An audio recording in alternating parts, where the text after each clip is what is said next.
जिंदगी में कुछ करना चाहते हैं, आपका कोई सपना है और लोग आप पर हंसते हैं, उसका मजाक उड़ाते हैं, तो आपको ये कहानी जरूर सुननी चाहिए।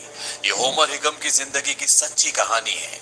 Bollywood silver screen presenting October sky. इस कहानी की शुरुआत में एक छोटे से शहर को दिखाया जाता है। इस शहर का नाम कोलवुड है, जो कि वेस्ट वर्जीनिया में स्थित है।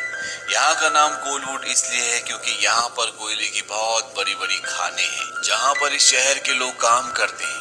लेकिन फिलहाल पूरी दुनिया में और इस शहर में एक ही खबर की चर्चा होती है, और वो होती है स्पुतनिक 1 की। स्पुतनिक 1 इस दुनिया का पहला आर्टिफिशियल सैटेलाइट होता है, जिसे सोवियत संघ धरती की कक्षा से बाहर भेजने वाला है। और जब उस सैटेलाइट को अंतरिक्ष में भेजा जाएगा, तो उसे इस शहर से यानी कि कोलवुड से देखा जा सकता है।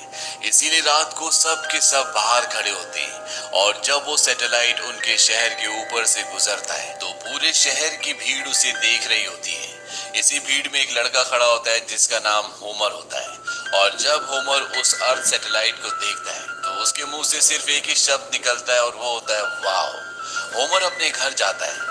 होमर का एक भाई है जो फुटबॉल प्लेयर है, जो फुटबॉल में अपना करियर बनाना चाहता है, और उसके पिता जॉन जो कि कोल माइन में काम करते हैं। दरअसल वो वहाँ पर सुपरिटेंडेंट हैं, और वो चाहते हैं कि उनका बेटा होमर उन्हीं के साथ काम करे। लेकिन आज सैटेलाइट को देखने के बाद उसके मन में एक इच्छा का बीज पैदा हो गया होता है। वो अपने परिवार को कहता है कि वो एक रॉकेट बनाना चाहता है। इस बात पर सब हंसते हैं, उसकी बात को कोई भी सीरियस नहीं लेता।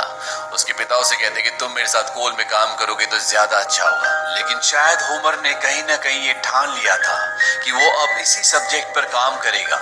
इसीलिए वो अपने दो दोस्तों के साथ मिलकर एक छोटा सा रॉकेट बनाता है।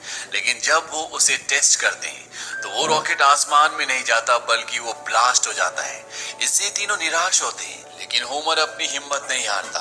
वो रॉकेट के बारे में और भी स्टडी करना शुरू कर देता है, और साथ ही साथ वो एक लड़के से भी मिलता है जिसका नाम क्विंटिन होता है, जो उनकी क्लास का सबसे होनहार स्टूडेंट होता है, और उसे रॉकेट साइंस के बारे में बहुत कुछ पता होता है। वो उसके पास जाता है और वो कहता है कि मुझे तुम्हारी मदद की जरूरत है, मैं रॉकेट साइंस के बारे में जानना चाहता हूँ। क्विंटिन होमर से पूछता है कि तुम रॉकेट साइंस के बारे में क्या जानना चाहते हो। होमर कहता है कि सब कुछ, और अब क्विंटिन भी इनके साथ काम करना शुरू कर देता है। ये चारों के चारों होमर